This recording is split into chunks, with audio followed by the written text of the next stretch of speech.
ശൈത്യ അവിടെ പറഞ്ഞത് എൻ്റെ അച്ഛൻ്റെ കയ്യിൽ നിന്ന് എത്ര രൂപ വാങ്ങിക്കൊണ്ടുപോകാൻ പോയിട്ടുണ്ടെന്ന് അറിയോ എന്ന് പറഞ്ഞു. അപ്പോൾ ആ സ്റ്റേറ്റ്മെൻറ്റ് എനിക്ക് ഭയങ്കര സങ്കടമായി. ഞാൻ ഉടനെ തന്നെ ശൈത്യയുടെ ഫാദറിനെ വിളിച്ചു, ഇങ്ങനെ ഒരു സ്റ്റേറ്റ്മെൻറ്റ് പറഞ്ഞു. അപ്പോൾ അവർ പറഞ്ഞു, അയ്യോ അവരങ്ങനെ പറയുന്നത് എനിക്ക് അറിയില്ലായിരുന്നു, അവളുടെ മനസ്സിൽ ചിലപ്പോൾ അങ്ങനെ ഒരു തോട്ട് ഉണ്ടായി പോയതായിരിക്കാം, ഞങ്ങൾ ആരും അങ്ങനെ പറഞ്ഞിട്ടില്ല, അവൾ അങ്ങനെ പ്രസൻറ്റ് ചെയ്യണമെന്ന് പറഞ്ഞു. കാരണം എൻ്റെ ചാറ്റ് ഇരിപ്പുണ്ട് അവർ. അപ്പോൾ പിന്നെ അവർ അപ്പോൾ എന്നോട് പറഞ്ഞു, വിനുവിന് എന്തെങ്കിലും വിഷമമായിട്ടുണ്ടെങ്കിൽ സോറി എന്നോട് പറഞ്ഞു. അപ്പോൾ ഞാൻ പറഞ്ഞു കുഴപ്പമില്ല, എനിക്ക് ഒരു പോസ്റ്റ് വന്നിട്ടുണ്ട്, അതായത് ഞാൻ നിങ്ങളെ പറ്റിച്ചു എന്ന് പറഞ്ഞിട്ട് ഏതൊരു മീഡിയ പോസ്റ്റ് ചെയ്തിട്ടുണ്ടെന്ന് പറഞ്ഞിട്ട് ഞാൻ ആ പോസ്റ്റ് അവർക്ക് അയച്ചു കൊടുത്തു. അപ്പോൾ അവർക്ക് അയച്ചു കൊടുത്തപ്പോൾ ഞാൻ പറഞ്ഞു, ചേട്ടാ ഇത് സത്യമല്ല എന്ന് നിങ്ങളൊന്ന് പ്രതികരിക്കാവോ എന്ന് ഞാൻ ചോദിച്ചു. അപ്പോൾ അവർ പറഞ്ഞു, വിനു ഇതൊക്കെ പ്രതികരിക്കാൻ പോയി കഴിഞ്ഞാൽ നമുക്ക് സമയം വേണ്ടേ, ശൈത്യക്കെതിരെ എന്തൊക്കെ വരുന്നുണ്ട്, അപ്പോൾ അത് പ്രതികരിക്കാൻ പോലും ഞങ്ങൾക്ക് സമയമില്ല എന്ന് പറഞ്ഞിട്ട് ഇതാണ് ആ പോസ്റ്റ്. അപ്പോൾ ഈ പോസ്റ്റ് ഞാൻ അവർ അയച്ചു കൊടുത്തു, ശൈത്യ സന്തോഷ് ഫാദർ. അപ്പോൾ ഞാൻ ചോദിച്ചു ഇതൊക്കെ സത്യമാണോ എന്നൊക്കെ ചോദിച്ചു, ഇതൊക്കെ സത്യമാണ്. കാരണം എന്ന് വെച്ചാൽ ഞാൻ ഇവരെന്നെ ആക്ച്വലി ബിഗ് ബോസിന് മുമ്പ്, അതായത് ഷോ തുടങ്ങുന്നതിന് മുമ്പ് തന്നെ എന്നെ കോൺടാക്ട് ചെയ്തു. അതായത് ഒരു ഫ്രണ്ട് അവരൊക്കെ എൻ്റെ നമ്പർ കൊടുത്തു, അവരുടെ കയ്യിൽ എൻ്റെ നമ്പർ ഉണ്ടായിരുന്നില്ല. എനിക്ക് ശൈത്യനെ മുമ്പ് അറിയായിരുന്നു, ലൈക്ക് മുമ്പ് ഞാൻ ഒരു പ്രാവശ്യം കണ്ടിട്ടുണ്ട്. അപ്പോൾ എനിക്ക് ശൈത്യയുടെ ഫാദർ എന്നെ വിളിച്ചപ്പോൾ എനിക്ക് ശൈത്യ എന്നുള്ള പേര് കേട്ടപ്പോൾ എനിക്ക് ആദ്യം കണക്റ്റ് ആയില്ല. അപ്പോൾ പിന്നീട് ഞാൻ ശൈത്യ ഇന്ന ആളാണെന്ന് മനസ്സിലാക്കിയപ്പോഴേക്കും ഞാൻ 3 ദിവസം ശേഷം അവരെ തിരിച്ച് വിളിച്ചിട്ട് ഞാൻ കാര്യങ്ങൾ ചോദിച്ചപ്പോഴേക്കും ഞങ്ങൾ പോയിട്ടുണ്ട് ചെറിയ. അപ്പോൾ അവർ ടെൻസ്ഡ് ആണ്, കാരണം ശൈത്യ അവിടെ കണ്ടന്റ് ഒന്നും കൊടുക്കുന്നില്ല, അധികം സൈലൻ്റ് ആയിട്ടുള്ള കുട്ടിയാണ്, ഭയങ്കര ഹോംലി ആയിട്ടുള്ള കുട്ടിയാണ്, അങ്ങനെ ഓവറായിട്ട് ഡ്രാമ കാണിക്കുന്ന ഒരാളല്ല എന്നുള്ള രീതിയിലുള്ള കാര്യങ്ങളാണ് പൊയ്ക്കൊണ്ടിരുന്നത്. അപ്പോൾ ആ സമയത്ത് എന്നോട് ഇങ്ങനെ പി ആറിൻ്റെ കാര്യം സംസാരിച്ചു, ഞങ്ങളും കുറേ സംസാരിച്ചു, 2-2.5 മണിക്കൂറോളം സംസാരിച്ചതിന് ശേഷം ഞാൻ പറഞ്ഞു, ചേട്ടാ എനിക്ക് ഫുൾ പി ആർ എടുക്കാൻ പറ്റില്ല, കാരണം എനിക്ക് കുറച്ച് കാര്യങ്ങളുണ്ട്. അപ്പോൾ അതുകൊണ്ട് ഞാൻ ഒരു മാസത്തേക്ക് ഞാൻ പറഞ്ഞു, ഞാൻ ഒരു മാസത്തേക്ക് ഇത്ര രൂപ ചാർജ് ചെയ്ത് ഞാനൊരു സാധനം ചെയ്തു തരാം, അത് വർക്കൗട്ട് ആവുകയാണെങ്കിൽ നെക്സ്റ്റ് മന്തിലേക്ക് നമുക്ക് പോവാം. അപ്പോൾ എൻ്റെ ആദ്യത്തെ കമ്മിറ്റ്മെൻറ്റ് ഒരു മാസത്തേക്ക് ഞാൻ വർക്ക് ചെയ്യാം. ബിക്കോസ് അവരെന്നെ സമീപിച്ചത് കൊണ്ട് അവരെ അവർ സാഡ് ആക്കാതിരിക്കാൻ വേണ്ടി ഞാനത് സമ്മതിച്ചാണ്.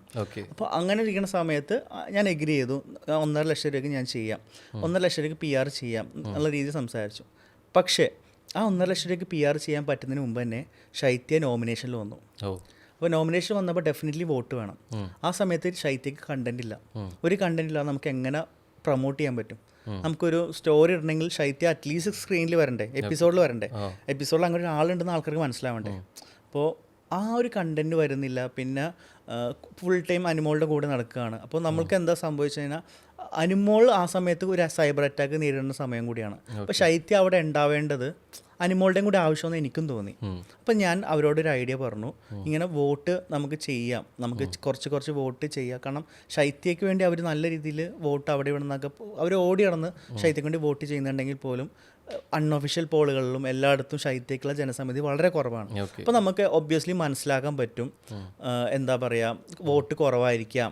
അപ്പോൾ അതനുസരിച്ച് ഞാൻ അവരോട് പറഞ്ഞു, നമുക്ക് വോട്ട് ഇങ്ങനെ കുറച്ച് കാശ് കൊടുത്തു കഴിഞ്ഞാൽ പിള്ളേർ പോയിട്ട് ഇങ്ങനെ കുറച്ച് വോട്ട് ക്യാൻവാസ് ചെയ്ത് കൊണ്ടുവരും. അങ്ങനെ അവരുടെ സമ്മതപ്രകാരം അപ്പോഴും എൻ്റെ പി ആർ ഫണ്ടിൽ നിന്നാണ് ഞാൻ അത് ചെയ്തു കൊടുത്തത്. പക്ഷേ ഞാൻ ഇങ്ങനെ ചെയ്യുന്ന സമയത്ത് ഇപ്പോൾ ഒരാൾക്ക് വേണ്ടി ഇപ്പോൾ അനുമോളിന് വേണ്ടി പി ആർ ചെയ്യുന്നു, സ്വാഭാവികമായിട്ട് എക്സ്ക്ലൂസീവായിട്ട് ഇപ്പോൾ ആളെ വിൻ ചെയ്യണമെന്നായിരിക്കും ആളുടെ ആഗ്രഹം. പി ആർ ചെയ്യുന്ന വിനുപ്രോയ് അങ്ങനെ തന്നെ ആഗ്രഹിക്കും അല്ലേ?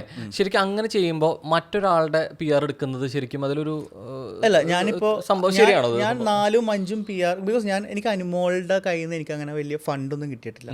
എനിക്ക് ഈ സമയത്താണ് ഏറ്റവും കൂടുതൽ ഫണ്ട് ജനറേറ്റ് ചെയ്യാൻ പറ്റുന്ന ഒരു സമയം. അതെൻ്റെ ജോലിയാണ്, ഞാൻ ഏറ്റവും ബെസ്റ്റ് എന്ന് കരുതുന്ന ഞാൻ ചെയ്യുന്ന ഒരു ജോലിയാണ് ഞാൻ ചെയ്യുന്നത്.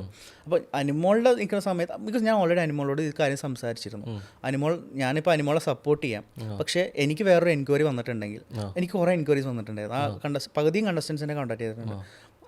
അപ്പോൾ എനിക്കൊരു എൻക്വയറി വന്നിട്ടുണ്ടെങ്കിൽ എടുക്കാം. അപ്പോൾ അവൾ പറഞ്ഞു ചേട്ടൻ എടുത്തോ, കുഴപ്പമില്ല. അപ്പോൾ അനുമോളുടെ കൺസെൻറ്റ് കിട്ടി. പിന്നെ എനിക്കെന്ന് വെച്ചാൽ ഞാൻ ആരെ ചൂസ് ചെയ്യണം എന്നുള്ള എൻ്റെ ഇതാണ്. പിന്നെ എത്ര നാൾ അവരെ പ്രൊമോട്ട് ചെയ്യണം എന്നുള്ളതും എൻ്റെ ഇഷ്ടമാണ്. അപ്പോൾ ശരിക്കും ഇതൊരു ആശയക്കുഴപ്പം വരില്ലേ? രണ്ടുപേരെ പി ആർ എടുക്കുന്നു, ഞാൻ ഇതിൽ ആരെ സപ്പോർട്ട് ചെയ്യണം, ആരിതിൽ വിൻ ചെയ്യണം എന്നുള്ള സാധനം ഇവർ രണ്ടുപേരും വന്നു. അവിടെയാണ് ഞാൻ പറഞ്ഞത്, ഞാൻ ശൈത്യയുടെ എടുത്തത് 1 മന്തിലേക്കാണ്, ഒരു മാസത്തേക്കാണ് ശൈത്യയുടെ വർക്ക് ഞാൻ എടുത്തത്. ഒരു മാസം നിലനിർത്തുക എന്നുള്ളതാണ് എൻ്റെ ജോലി. ശൈത്യ അവിടെ എവിക്റ്റ് ആയത് 36-ാം ദിവസമാണ്. ഓക്കെ, അപ്പോൾ ഞാൻ ഞാൻ അത് എത്ര ദിവസം സമീപിക്കുന്നത് അപ്പോൾ? ഒരു ഓഗസ്റ്റ് 4 എന്താണ് സമീപിക്കുന്നത്. അതായത് ഷോ തുടങ്ങി പിറ്റേ ദിവസം? ഷോ തുടങ്ങി ഒരു കുറച്ച് രണ്ട് ദിവസം എന്തോ കഴിഞ്ഞിട്ടാണ്. അപ്പം ഞാൻ അവരെ ഹെൽപ്പ് ചെയ്തു. ഞാൻ ഹെൽപ്പ് ചെയ്ത് അവരായിട്ട് എനിക്ക് അവരെ അത്യാവശ്യം ഭയങ്കര സ്വീറ്റ് ആയിട്ടുള്ള ആൾക്കാരാണ് ശൈത്യയുടെ പാരൻസ് എന്ന് പറഞ്ഞാൽ. അപ്പോൾ ഞങ്ങൾ ഒരുപാട് സംസാരിക്കുന്നു ശൈത്യയ്ക്ക് വേണ്ടിയുള്ള സപ്പോർട്ടുകൾ നമ്മൾ എങ്ങനെ. പക്ഷേ ബിക്കോസ് ഏറ്റവും പാളിപ്പോയത് ശൈത്യ കണ്ടൻറ്റും തന്നില്ല.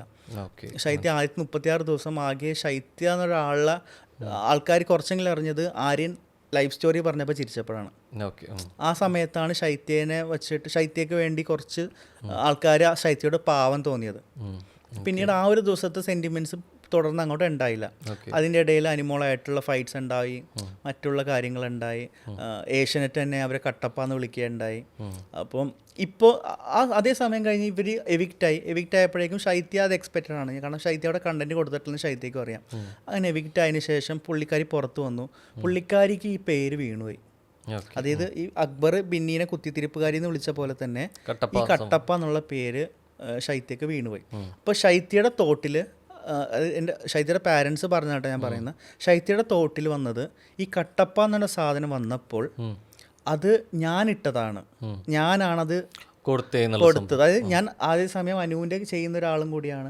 അപ്പോൾ അനുമോളെ സപ്പോർട്ട് ചെയ്യാൻ വേണ്ടി ഞാനിട്ട പേരാണ് കട്ടപ്പ എന്നും ഞാൻ ഈ ഫണ്ട് വാങ്ങിയിട്ട് ശൈത്യക്കെതിരെ വർക്ക് ചെയ്തെന്നുള്ളത് ഒരു അലിഗേഷൻ എനിക്കെതിരെ വന്നു. ശൈത്യ മിസ്അണ്ടർസ്റ്റാൻഡിങ് ചെയ്തു, ഞാൻ ഈ കട്ടപ്പ എന്നൊരു സാധനം ഞാനാണ് പ്രചരിപ്പിച്ചതെന്ന്. ഞാനപ്പോൾ നമ്മൾ അങ്ങനെ ഒരു അലിഗേഷൻ വന്നാൽ നമ്മൾ എന്ത് ചെയ്യും? ഞാൻ അതിൻ്റെ ഇത് എവിടെ നിന്ന് വന്നു, ആര് ചെയ്തു, എങ്ങനെ വന്നു എന്നുള്ള എല്ലാ പ്രൂഫും ഞാൻ അവർക്ക് അയച്ചു കൊടുത്തു. പക്ഷെ ആ പ്രൂഫുകളൊന്നും അവർ മുഖവിലക്ക് എടുത്തില്ല. അവർ സ്റ്റിൽ ബിലീവ് ചെയ്തത്, എനിക്കൊന്ന് ശൈത്യം അവിടെ കയറുന്നവരെ ബിലീവ് ചെയ്തത് ചിലപ്പോൾ ഞാൻ തന്നെ ആയിരിക്കും അങ്ങനെ ചെയ്തതെന്നായിരിക്കും. ഇനി അവർ ഇത് കാണുന്നുണ്ടെങ്കിൽ ചിലപ്പോൾ മനസ്സിലാവും അങ്ങനെയല്ല. ഞാൻ ആണയിട്ട് പറഞ്ഞു, ഞാൻ ഇതിൻ്റെ പുറകെ ചെയ്തിട്ടില്ല. കാരണം ഞാൻ എത്തിക്കലായിട്ട് വർക്ക് ചെയ്യുന്ന ഒരാളാണ്. ഞാൻ ഒരിക്കലും അൺഎത്തിക്കലായിട്ട് ഇപ്പോൾ ഒരു കാശ് വാങ്ങി തിരിച്ച് പണിയിച്ച് കൊടുക്കാൻ അത്രമാത്രം ചീപ്പായിട്ട് വർക്ക് ചെയ്യുന്ന ആളല്ല. എൻ്റെ ജോലി എന്തായിരുന്നു? 30 ദിവസം ശൈത്യം നിർത്താം, 30 ദിവസത്തേക്ക് വർക്ക് ചെയ്യുക, 30 ദിവസത്തേക്ക് കണ്ടന്റ് ഉണ്ടെങ്കിൽ ആ മാക്സിമം നിർത്താം. ഞാൻ മാക്സിമം അവിടെ നിർത്താൻ ശ്രമിച്ചിട്ടുണ്ട്, നിന്നിട്ടുണ്ട്, 36 ദിവസം നിന്നിട്ടുണ്ട്. ശരിക്കും അങ്ങനെ നമ്മൾ PR എടുത്തു, ഇപ്പം നമ്മൾ കൊടുക്കണമെങ്കിൽ അവിടെ നിന്നുള്ള കോണ്ടന്റ് വരണം എന്ന് പറഞ്ഞു. ഇപ്പം അങ്ങനെ ഒരു അവിടുത്തെ കണ്ടസ്റ്റന്റിൽ നിന്ന് അങ്ങനെ വന്നില്ലെങ്കിൽ എന്ത് ചെയ്യും PR ചെയ്യാൻ? അതാണ് ഞാൻ പറഞ്ഞത്. അതുകൊണ്ടാണ് ഞാൻ അപ്പോഴും മെൻഷൻ ചെയ്തത്, ഞാൻ ഇങ്ങനെ കുറച്ച് പിള്ളേരെ നമുക്ക് ഹയർ ചെയ്തിട്ട് അവരെ കുറച്ച് വോട്ട് ക്യാൻവാസ് ചെയ്യാൻ വിട്ട് കുറച്ച് വോട്ട് കിട്ടി നെക്സ്റ്റ് വീക്കെങ്കിലും പുള്ളിക്കാരി നന്നായിട്ട് കളിക്കുന്നുണ്ടെങ്കിലോ. ബിക്കോസ് അവിടെ കിട്ടുന്ന ഒരാഴ്ചയും ലൈഫ് ലൈനാണ്. ആ ഒരു ആഴ്ച നമുക്ക്, ബിക്കോസ് നമ്മൾ ആദ്യത്തെ ആഴ്ച ഔട്ട് ആവണം നിർബന്ധമൊന്നുമില്ലല്ലോ. നമുക്ക് എന്തൊക്കെ ചെയ്യാം. അപ്പോൾ അവിടെയുള്ള പല ആൾക്കാരും വോട്ട് ഇങ്ങനെ ചോദിച്ചിട്ടാണ് അവിടെ നിലനിർത്തുന്നത്.